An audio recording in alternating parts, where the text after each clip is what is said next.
I am in charge of right now. I'm in charge of how I am inside right now. And right now it's beautiful. It's the evening, the late evening, the winter sun is going down and someone has lit a fire and I can smell the wood in their house. Someone has lit a fire somewhere. I can smell the wood smoke.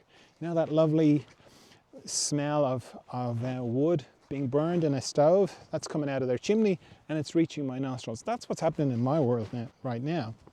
So that's, for me, that's really important to claim that and go, this is beautiful. I'm breathing. I can walk around. You know, all these things are amazing. I'm alive. I'm here in this crazy, weird place, this mad dream. I'm in it. I'm totally in it. I don't know what it's about. It all seems a bit crazy and a bit nutty, but I'm in it.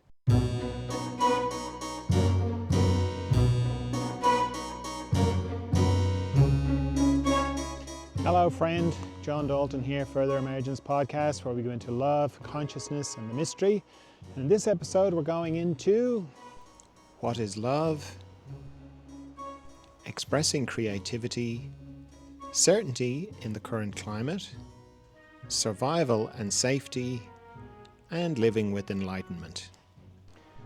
Okay, this is a comment on TikTok from somebody called Lucky. They say, I feel I'm not as far ahead as I thought I was on the consciousness spectrum or love spectrum. So what is your definition of love, John?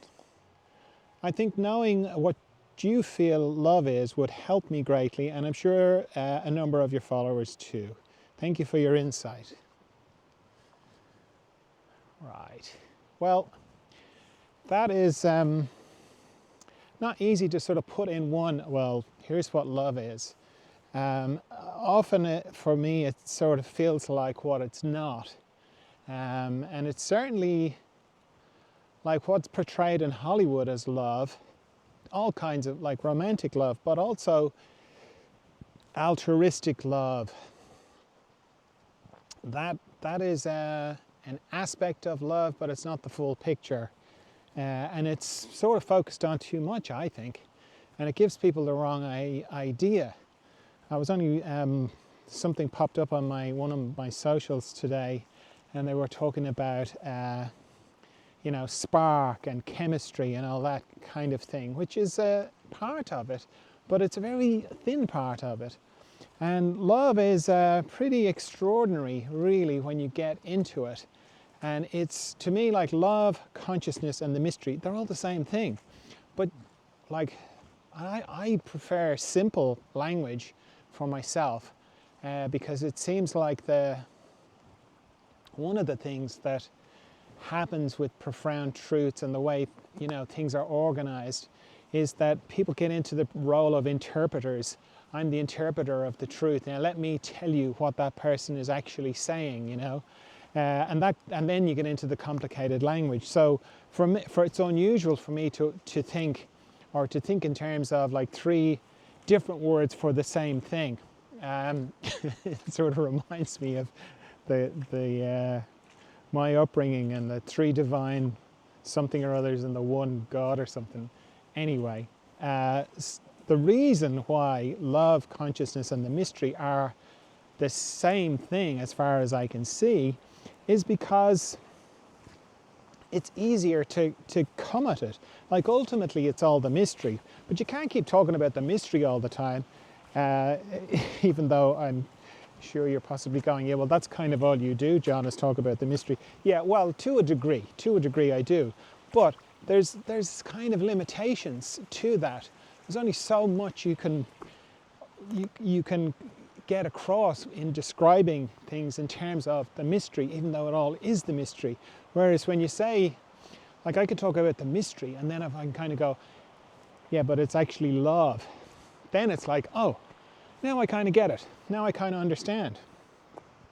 So, yeah, it's not always helpful just talking about the mystery.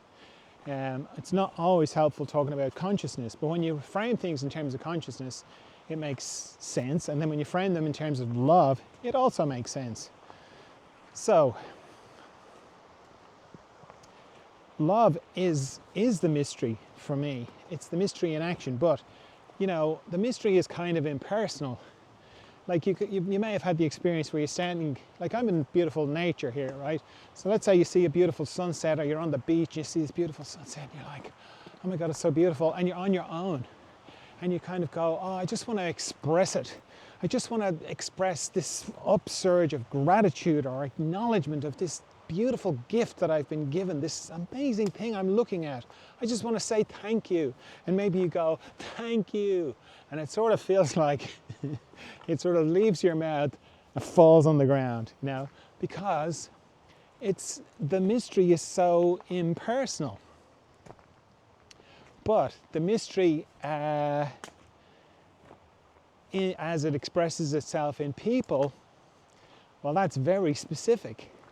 And then you can have the same kind of experience as you have with the sunset, but there's a person. There's something about this person that is summoning up this great love inside you. And when you say, you know, I'm so grateful you're here, I'm so grateful that you're in my life, well, that kind of lands somewhere. That doesn't just like fall on the ground. It lands somewhere. It lands to a specific. And it's not the same as if you say it, you know, in terms of the mystery. Oh, I'm really glad the mystery is expressing itself in you in that way. I mean, that's not very, I don't know. We don't resonate with that. We resonate with, I love you. You know, I don't know what it is about you. Why I love you is kind of a mystery. I could talk about all the, you know, your qualities and how you make me feel and all that kind of thing, but that's not really why I love you. I don't really know why I love you. It's kind of a mystery, which is kind of great and kind of terrifying because you never know whether it's going to change or not. Now, I think when you love somebody from the mystery, or recognizing the mystery in the person, and that it's the mystery expressing itself, you don't really, that never really goes. You always see that in the person. But love, in the Hollywood version of things, is, oh, I love you, you know, we fought off the baddies and now we can live happily ever after. And that is a real thing, but it's not what it looks like. Because in my experience, love is this, as I've said before, it's like a poultice. It brings things up. It's a field. It's a field of something, some kind of energetic field. And then up into that field, unconsciousness is kind of drawn. That's why I mean it's like a poultice, because unconsciousness is drawn up into it. And you kind of go, that's good, isn't it? That's like, you know, we're all churning our unconsciousness into consciousness. That's a good thing. Yeah.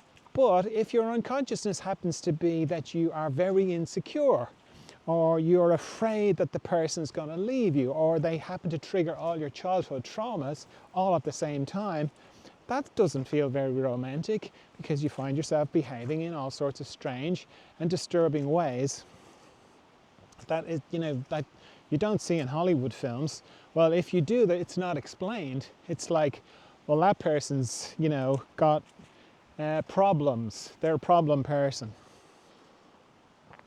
So I don't really have a definition for love. I'd like to be able to just say, oh, well, here's what love is. I don't have that.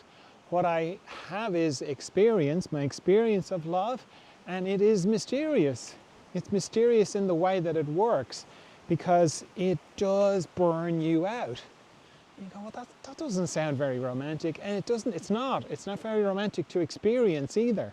Yet, it accelerates the process of becoming more conscious, and that's a good thing. So, there's an impersonal quality to love, which you kind of go, well, hang on, I thought you just said it was very personal. It is, but it's also very impersonal at the same time. And you, like for me, I'm in a kind of process of not stalking it. That sounds like I'm hunting it. I'm not, but I'm observing it. I'm kind of seeing it at work. And that's where it kind of, you start off talking about love and then it drifts into, well, it's sort of better described in terms of the mystery. Because I'm kind of going, how is the mystery expressing itself here? How is it expressing itself in me? How is it expressing itself in other people, in the weather, in the flowers, in the, everything? How is it, what's going on here? Because it's an unfolding mystery, to me anyway.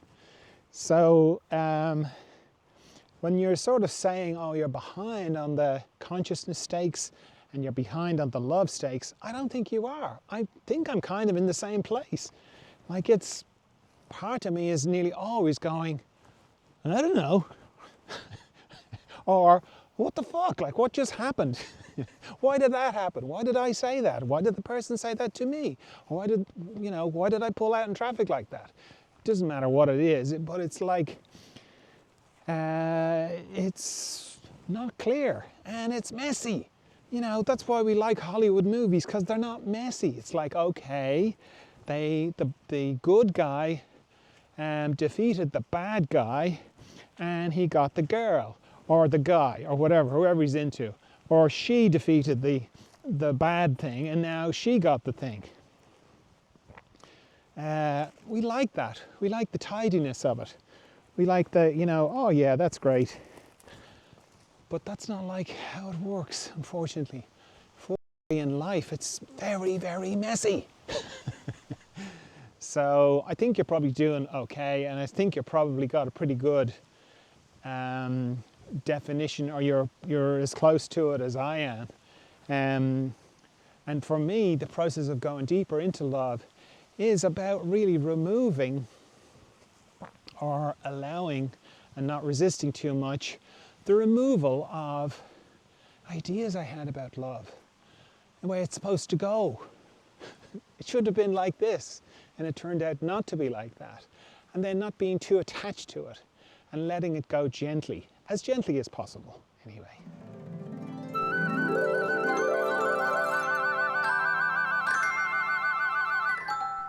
Okay, this person says, hey there, I grew up in an environment that didn't encourage creativity at all.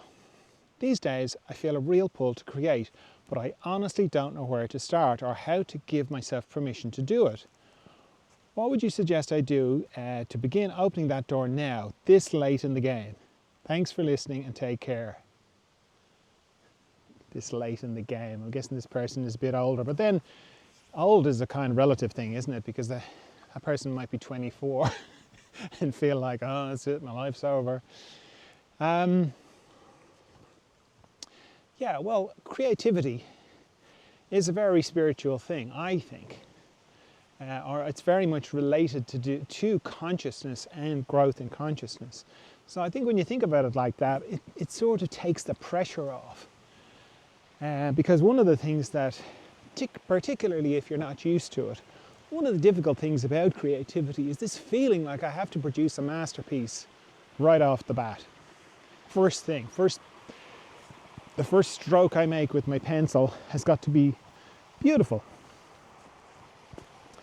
And it's often not. And the other difficult thing is that what's in writing terms is called the tyranny of the blank page. It's like, okay, I want to be creative. What am I going to do? And you're standing there looking at the blank canvas or the blank page, and you're like, God, I don't know what to do. I don't know how to start this. And you're just, rabbit in the headlights, just like blinking, looking at this thing, going, God, I don't know what I'm going to do here. So the most helpful thing to do with creativity is to begin, is to start. That is the hardest thing. It's been said in lots of different ways, but basically showing up, that's the first and most important thing for creativity. If you show up, then you've got a much better chance of doing something. And if you think of it in terms of that it is marathon, not a sprint. Then the first couple of marks you make, the first couple of sentences you type, they don't matter so much. Because one of the difficult things about creativity is to sort of separate it into two parts. There's the creative part and then there's the editing part. And that expresses itself across lots of different disciplines. So some of the ones I know about are, like in terms of painting, I don't know if it's famous, I know it and it really stuck with me. This Chinese painter, back in the day, a long time ago, and he was famous for, making beautiful paintings. But what he used to do was, he'd get really drunk, in his studio, and he would attack the canvas or the paper. I'd say it was canvas. He'd attack the canvas with, he'd paint, ink, he'd spit at it with the alcohol. He'd just go crazy. So you could say that's the creative phase, or that was his creative phase. Then the next day he'd come in, or then when he was not hungover, the next part of the process would be he'd bring all his skill to bear in it, and he would turn that creative outburst / kind of vomit out of his psyche, he would turn that then into the painting. In writing terms, there's I like to think of it as like a brain dump phase, where I just say everything that I'm thinking about, that I want to say in whatever it is that I'm going to write, and I don't edit it at all. It's just like blah. Sometimes I'll dictate it straight in, other times I'll just type like a lunatic. Doesn't matter how it gets down. And then it's like I switch to another part of my brain and I start editing. So the two of them kind of go together. And where you get jammed is if you try and do both at the same time. If you start editing as you're downloading.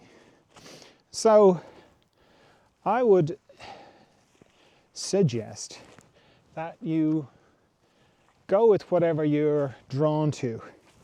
Don't kind of go, oh, now I'm going to be a painter and let me enroll in a 3-year course to become a painter. Or I'm going to be a writer, let me go and put this very heavy, intense weight on being a writer. Better off, I think, just get some crayons, get some markers, get something that you like the feel of. Get some paint if you want, and just mess around. Start writing stuff. Start writing stupid stuff. Write something about your trip to the shops, and the weird person that you met, or whatever it is, or make up a little story. Take the pressure off. Mess about, knowing that it's a marathon, not a sprint. And then when you're, doing whatever you're doing, you're writing or painting or making music or whatever, you're just having fun.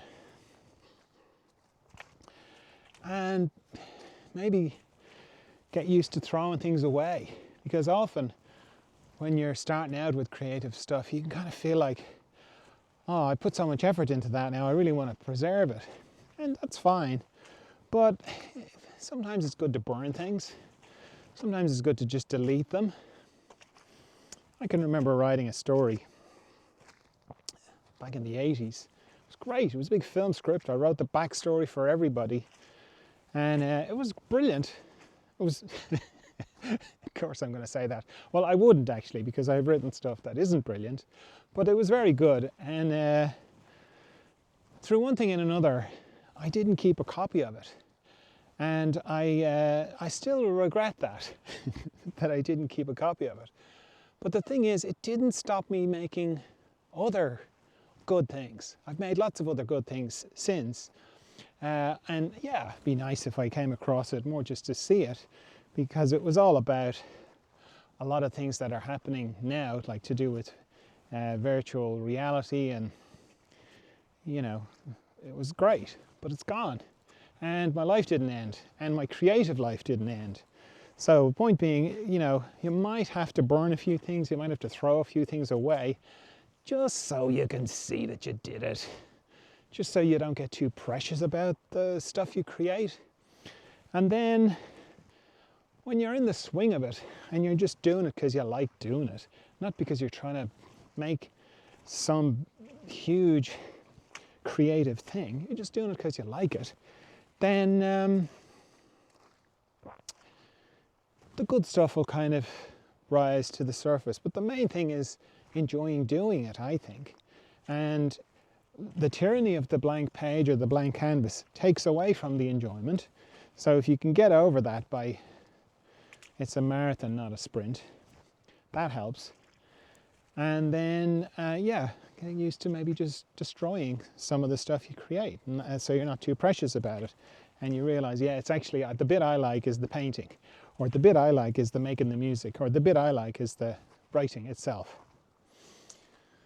But it's all beautiful, and I salute your endeavors.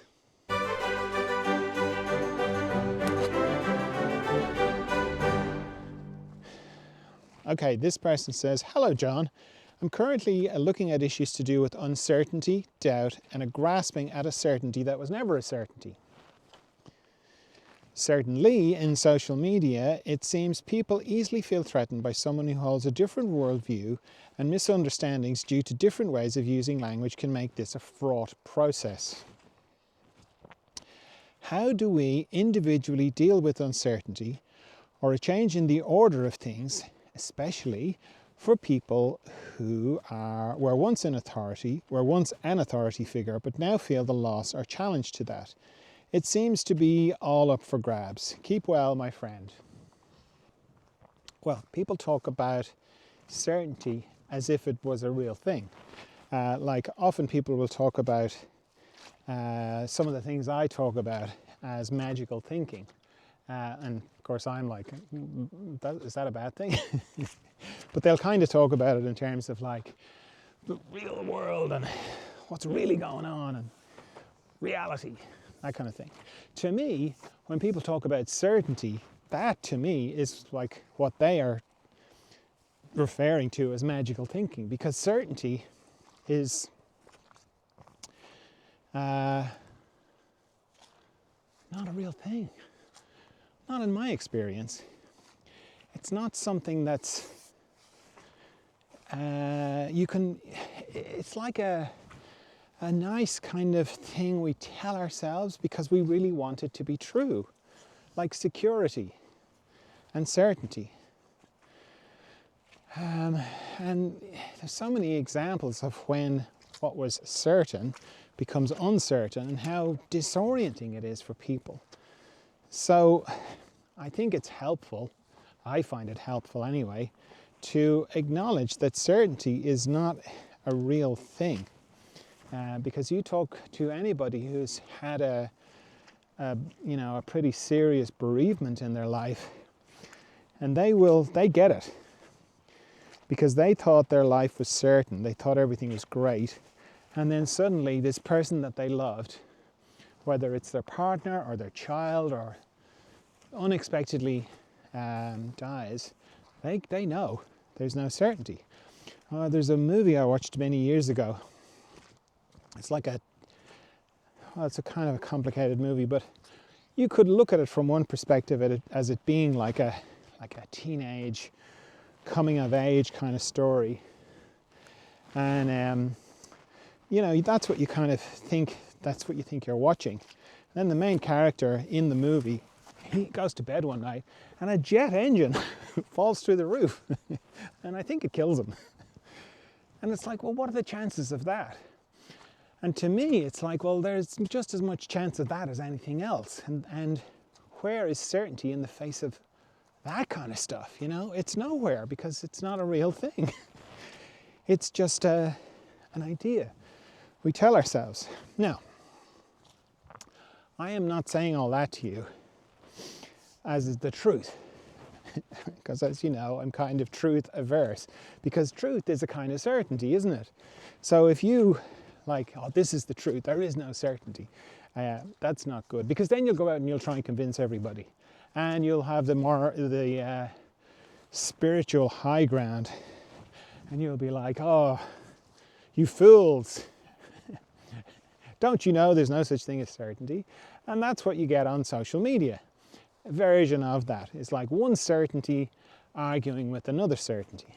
I'm saying it to you so that, like, to open up like a possibility or a perspective. That's certainly where I am with certainty. I don't think there's any certainty.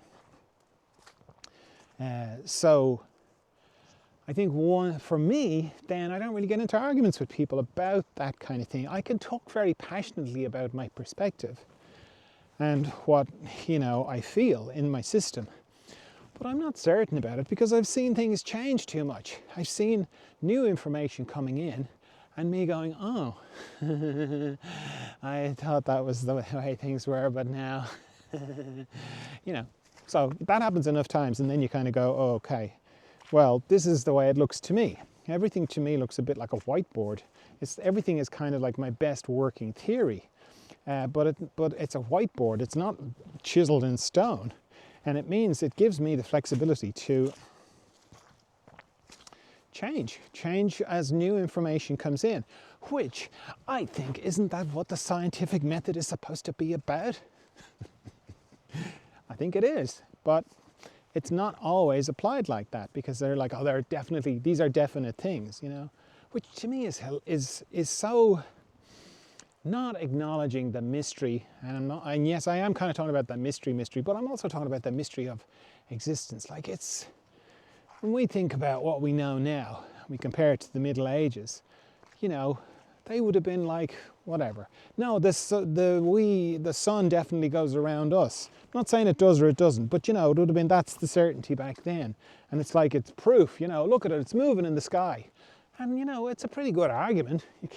You couldn't deny it back then. You couldn't say, no, that's not actually what's happening, because you didn't have the information.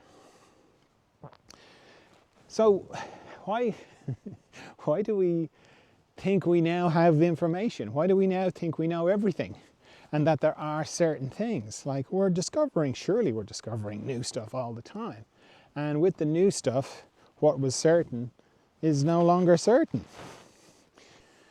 So for me, it's helpful to remember that certainty is not a real thing, and that I will express my perspective, but I'm not going to get in a fight with somebody about it, because maybe they're right. Maybe they have seen something that I haven't seen. Maybe they know something I don't know. And maybe then they'll be able to change my mind. Now, I know that is not what's going on at the moment. At the moment, we are in very changeable times, and everybody's freaking out. And everybody is clinging desperately, terrifiedly, very frightenedly to anything that looks like it might be certain, to the exclusion of other things. So it's like, this is what I want to believe about this situation, government official, person, doesn't matter. And I am sick of feeling scared. So I am going to they are right. They are on the right side. And there is a right and a wrong. And they're right. And then I'm going to stick to that.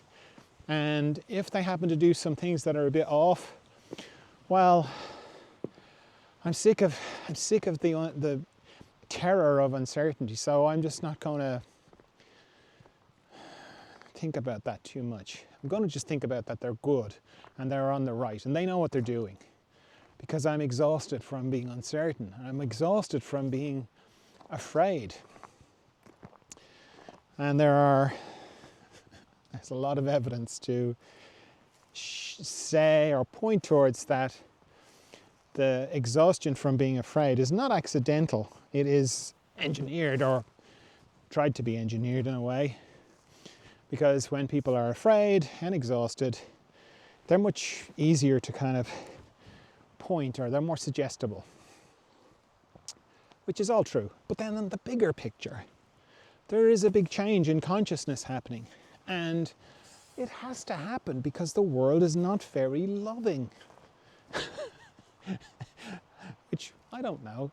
Like, to me, it's really seems that's what's going on. Like, we made this world, and it's great in lots of ways, but it's also terrible in lots of ways.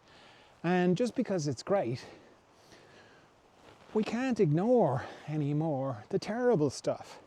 So there's a big change happening at the moment, as far as I can see.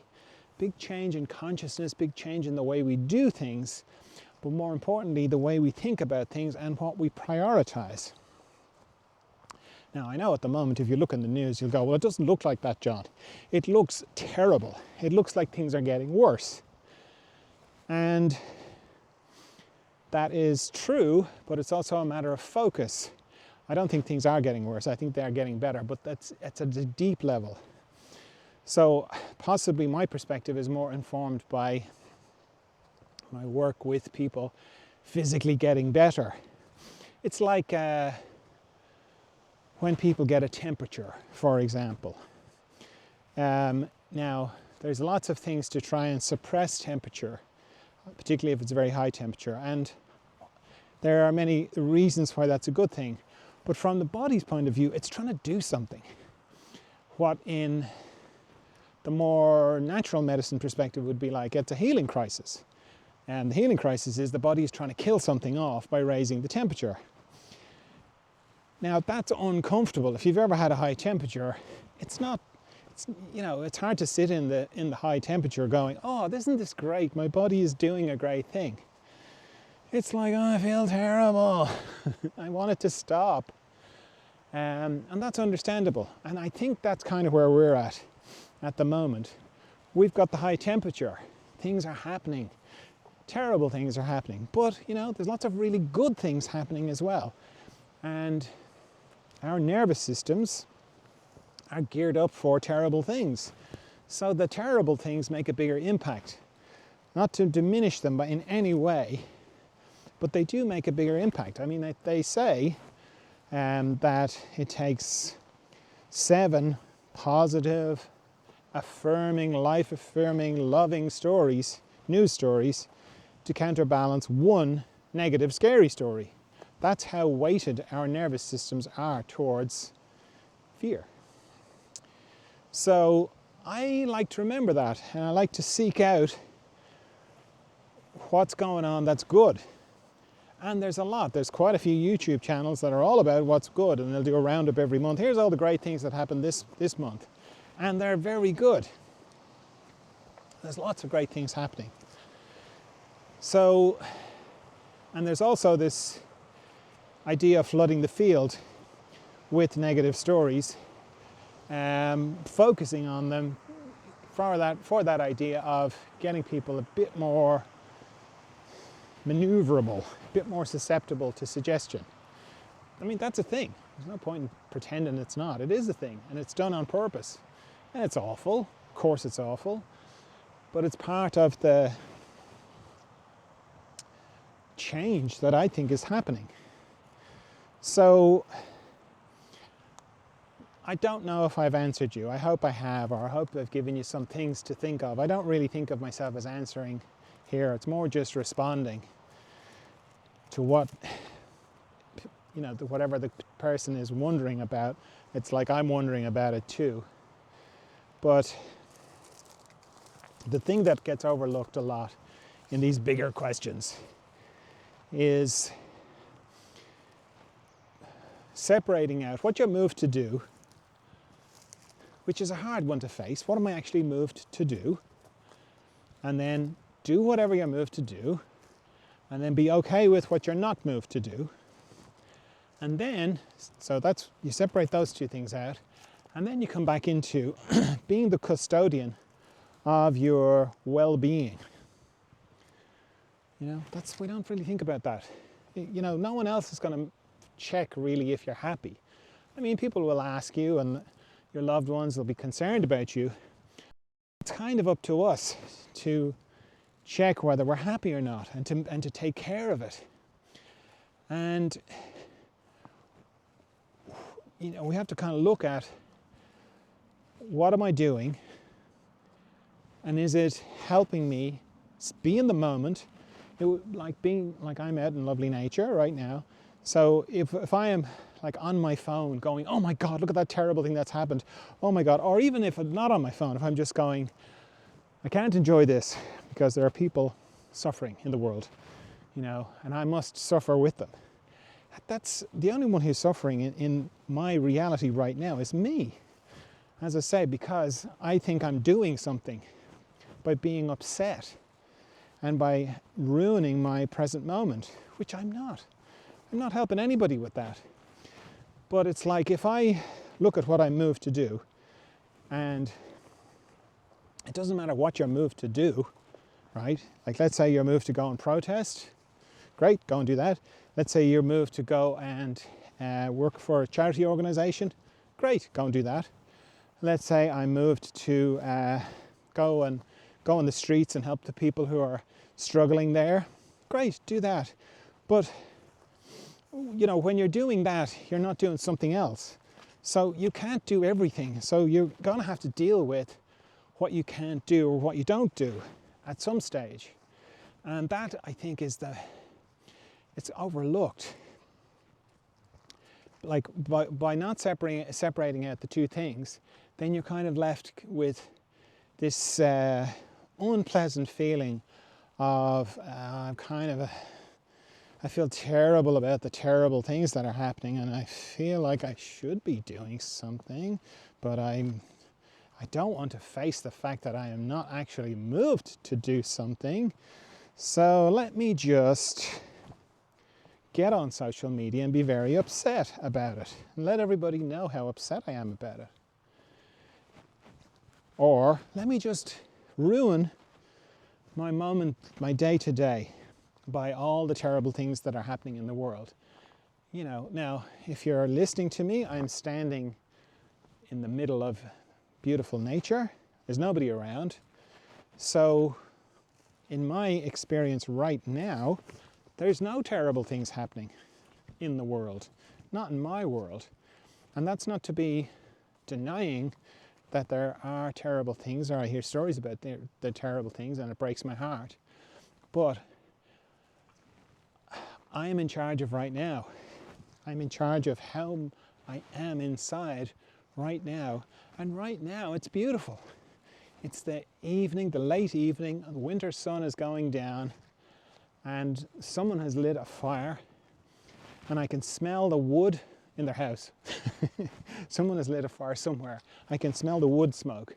That lovely smell of wood being burned in a stove? That's coming out of their chimney and it's reaching my nostrils. That's what's happening in my world right now.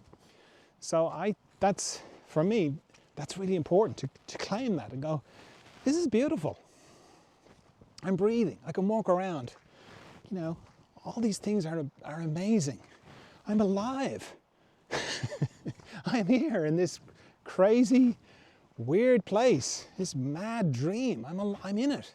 I'm totally in it. I don't know what it's about. It all seems a bit crazy and a bit nutty, but I'm in it.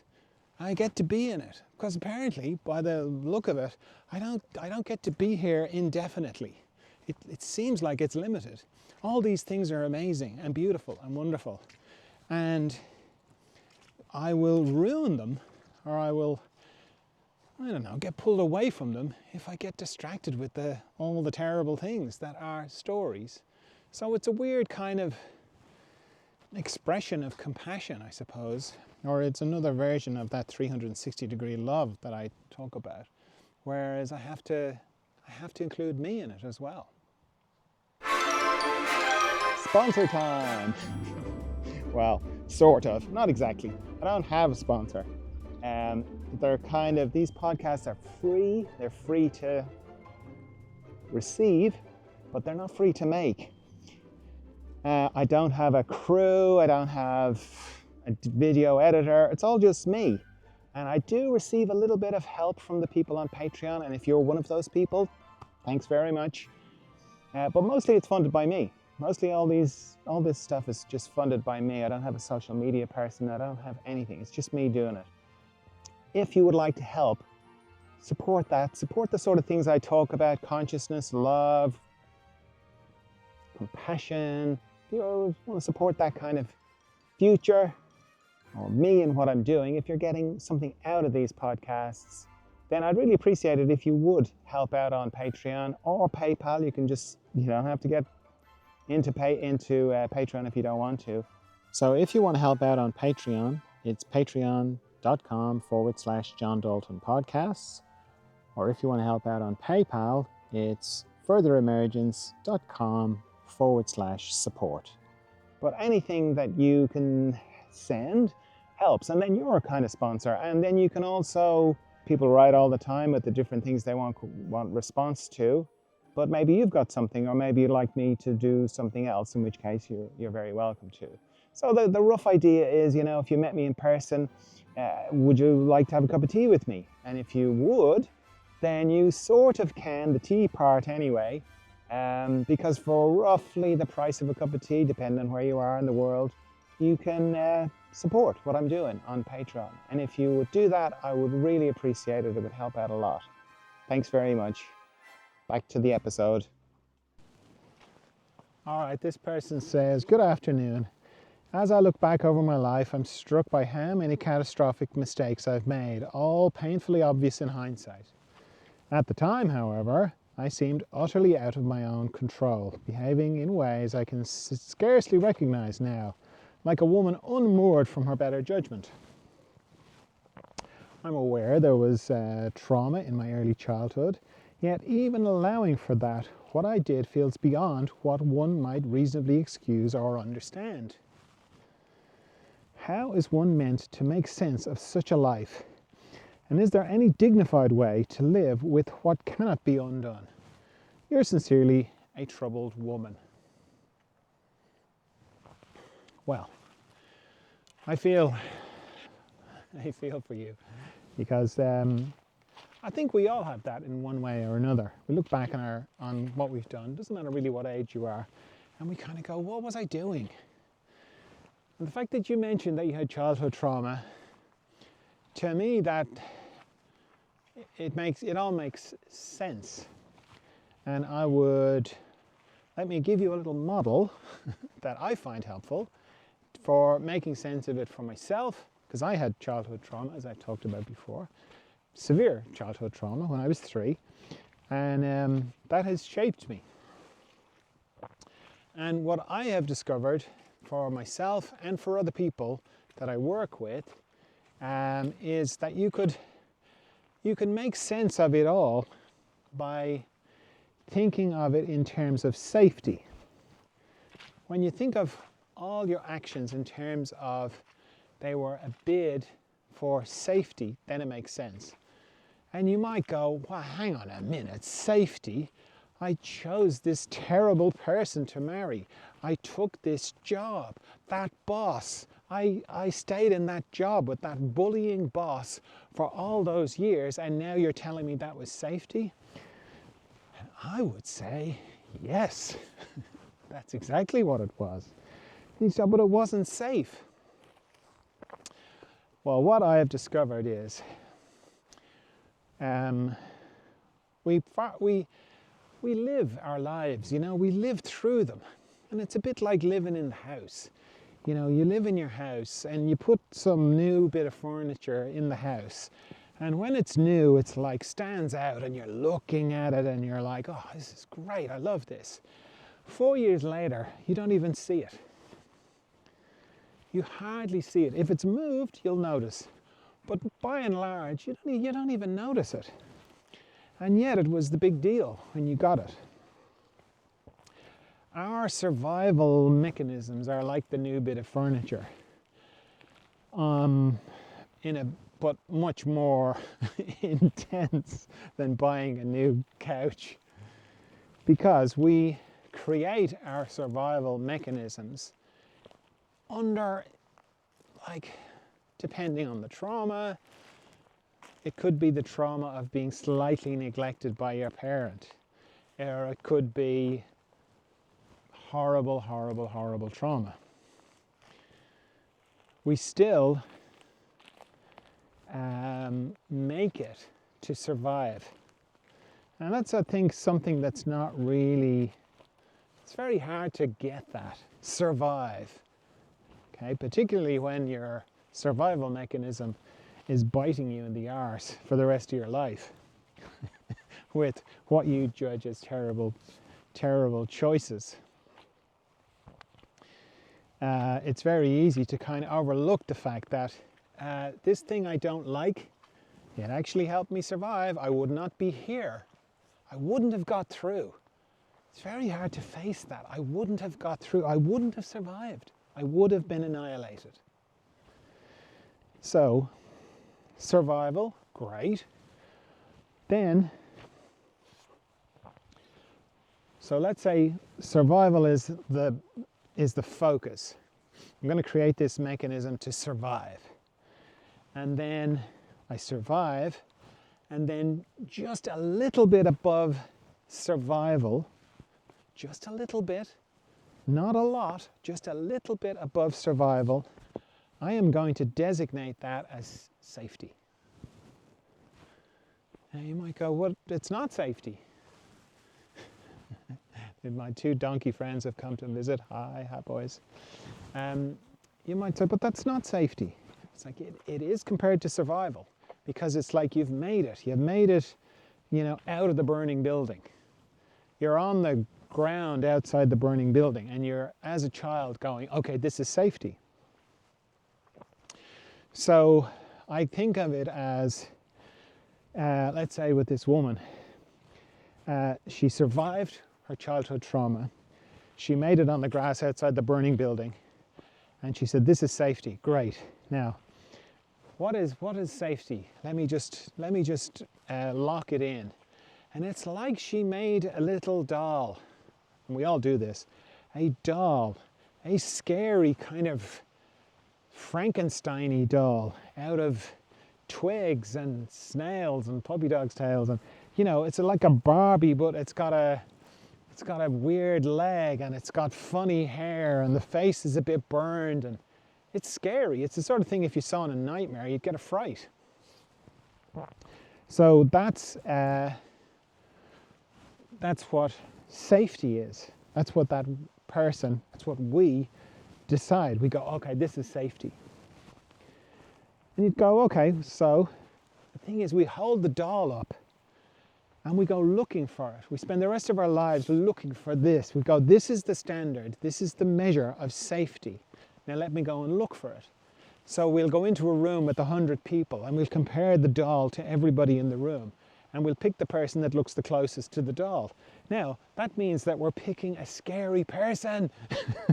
We're picking someone who's a little bit like cobbled together, someone who's damaged maybe, someone who's got, you know, they're emotionally, they don't have a leg, they've got a tree trunk, or they've got a knife, or they've got a fork, or, you know, they're not safe. But that's an adult perspective. They are the same as the scary Frankenstein kind of doll that was made, that we designated as safety. So from that perspective, yes, you're a match, you're safety. When you see it like that, it all makes sense why you stayed in the job. You stayed in the job because that was safety. And the really sad thing is, if a lovely job appeared, or a lovely partner appeared, or a lovely relationship appeared, you'd kind of go, yes, this is safe. I can see that's a very good person, and they love me. And all your alarm bells would be going off on the inside, because your alarm bells would be going, that's not safe. That's not safety. That's not safety. I know what safety is, and you'd hold up your doll again. So, when you look back on it, when you look back on the things, and you think about that model, you kind of go, I can look at all the different choices that I made, and I can view them as, that's what I decided was safety when I was a little child. And then you have a good cry, a big cry, a cry that might last a couple of years, while you acknowledge, like, that's what I thought safety was. Oh my God, okay? Then you see the couch for what it is. It's like it's new again, and you kind of, it's not like you re-traumatize yourself or you re-enter the trauma. I'm not talking about that, but I am talking about you have to kind of see the couch anew. You have to see the bit of furniture that was brand new when you made it, and you had to make it to survive. Remember that, give yourself that bit of credit. But there comes a point when you see it for what it is. And then when you see it for what it is, there is a very natural grieving process, because it's so sad. It's so sad. There's this woman who's like been giving herself a hard time all these years about all the terrible choices that she made, and how she's, it's, in her own words, unforgivable. Well, of course it's forgivable, because she didn't choose to be traumatized. She didn't kind of do it to herself. Well, none of us do. We don't, choose to be traumatized, but it does happen. So the grieving part is acknowledging that and going, God, that was terrible. That was a terrible thing for that little person to have to go through. And it's very hard to get to that, because we were the little person. We had it happen to us. So there's a lot of work in that, just in that. And then it's not like you can just destroy the doll, because that would be so traumatic. I don't think you'd be able to do it, but even if you could do it, it'd be so disturbing, and because you would have no frame of reference then. You would I know what safety was. Now I don't know what anything is. Now all my alarm bells are going off, because I don't know what anything is, because I've got rid of this one metric for what safety was. Now that's gone, I don't know anything. So that is hard enough. Just that on its own is to kind of not try and destroy the doll, and not kind of kid yourself that you can, and not go, well, that's it. I'm gonna get a new job. I'm gonna get a new partner. I'm gonna do all the things that I know I should do, and it's gonna be fine. I would love it to be fine for you, but in my experience, it's not. And if you pretend it is, you'll have to add that on, because you'll end up, something will happen, and then you'll kind of sabotage myself. And it's like, no, you didn't sabotage yourself. You reset back to what you knew was safety. So, great. That's great, John. That's a great picture. Now, what am I supposed to do with all of that? Well, the thing is, knowing about a lot of this stuff, just knowing about it, helps a lot. Helps so much in understanding and in not giving yourself a hard time about things. Because giving yourself a hard time, well, number one, there's nothing new about it. We've done it a lot. So if giving yourself a hard time about something was going to change you, it would have, and it didn't. So, and it's kind of cruel, and you're beating up a small child. That's what you're doing, because it's the child part of you. So it's like understanding this doll as best you can, putting as much energy into it as possible to really get to know it all. And then through knowing it all, it can begin to change, but it has to change very gently, very slowly. It changes with the delicacy of, as if you were defusing a bomb. Because if you move too quickly, you'll set the bomb off, and it will just revert back to what it considers to be safety, which might be, it's just one little bit above survival. So it has to be done very gently, very carefully, acknowledging, and it has to be embodied, because, your mind will listen to what I'm saying. If it registers, it'll be like, oh, okay, I know what to do. Our mind can go to places very quickly. The old joke about, don't think about a pink elephant, and they're a pink elephant, pink elephant, and there immediately you're thinking about a pink elephant. That's how fast our mind can generate things. So kind of going, oh, I've got to get rid of this doll. The mind can do that with a snap of your fingers, but that won't change anything. It has to be embodied. You have to sort of walk into it very gently. And it's not easy. This is the sort of what I do with people all the time, is we're very gently walking into another version of that doll, where the doll slowly is inhabited by the older part. It's not like you get rid of the doll, but you get to inhabit it and inform it, and it does transform, but you can't go back to who you were before the trauma happened, unfortunately.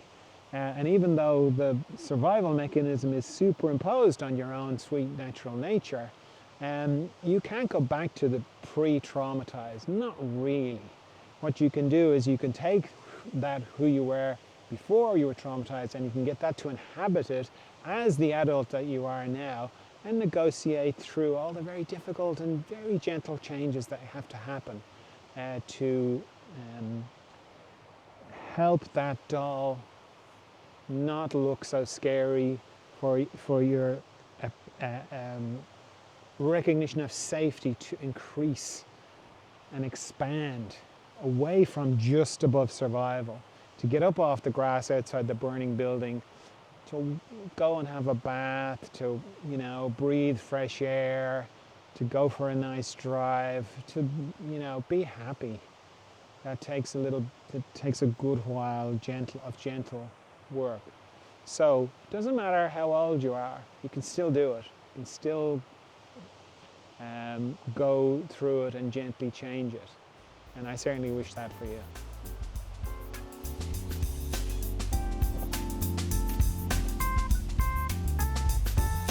Right, this person says, "Hi John, this might sound like a strange one, but you're the only person I know who speaks plainly about being enlightened. And what you have shared has genuinely helped me, so thanks for that." You're welcome. I had a profound inner shift last week, which adds up to everything I was focused on in my quest for enlightenment. So for myself, I'm enlightened. It feels like everything I was chasing has quietly landed. It's just the way you said it was. Everything changed and nothing changed at all. I'm not looking for confirmation because I don't need that from anyone, but I would appreciate any guidance on how to live with this, especially when part of me wants to shout it from the rooftops how simple it is. When I see people tying themselves in knots over it the way I did, I'm not sure what to do about it. What's the story? All the best. Okay, well, yeah, I can relate for sure. Because what you've described is very similar to what my experience was. It's only a week. I cannot really talk about my experience, right?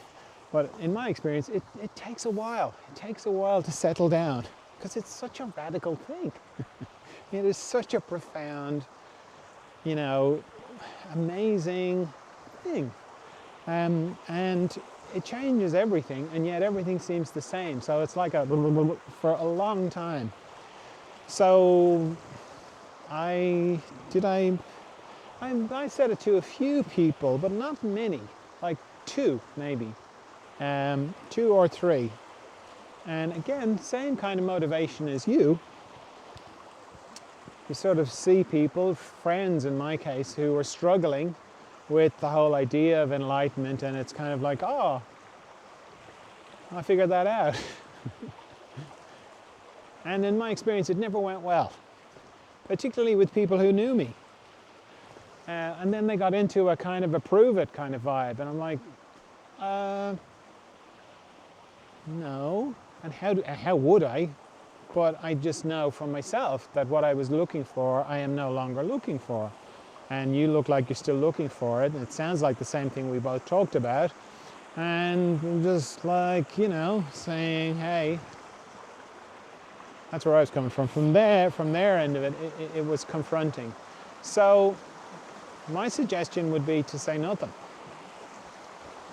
And what I found was that, particularly in the first couple of months, the number of people who were talking about enlightenment just seemed to go through the roof. So the space to throw in, oh, I know about that, was big. And a couple of times, of course, I fell into it, but I pretty quickly realized, oh, okay, this doesn't go well for me. And it's not like it put it in question, or I was like wondering about being enlightened or anything like that. It was just like unpleasant. And I was a bit attacked. I felt a bit attacked. And from my point of view, I was like, oh, I'm just trying to be helpful. So yeah, I would let it settle in. It's great. I'm very happy for you. I'm very happy for anybody for who that happens for, because it's such a great thing. It's such a gift, even though it's not a gift, because I'm sure you put a lot of effort or focus into it. It doesn't just, I don't know if it just happens. Maybe it does just happen, but it certainly didn't just happen to me. I, was meditating my head off and doing all the things. So I'm sure you're doing your version of that. So yeah, I would just let it settle in, give it time. It will find its own level. And then what you're moved to do about it, that will become clearer over time. Because initially you're trying to contain a big shift, a big orientational shift in your reality. You're trying to contain that while living your life, saying hello to people, getting on the bus, doing whatever you're doing, where everything is like changed very fundamentally for you. So just even doing that, that's a big deal. And then, I mean, if my experience is of any help to you, you could learn from that and just not say it or not talk about it until you've got used to it, I mean, I said it to, as I say, a few little people, and then I didn't say anything about it for, let's say I got enlightened in 96. I didn't write May and Noise until 2011. What's that, 17 years, 17, 18 years? So I didn't say anything about it to anybody. I'm not saying you do that. I'm saying do whatever you're moved to do. But for me, going into the mystery, going deeper into the mystery helped me know that the mystery knows what it's doing, that everybody finds their own way, and that me talking about it was possibly interrupting that or disturbing it. It wasn't the helpfulness I thought it was.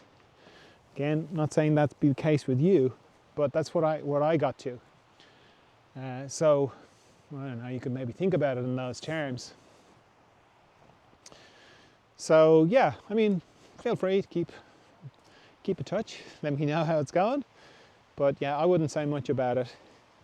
Let it settle in, and then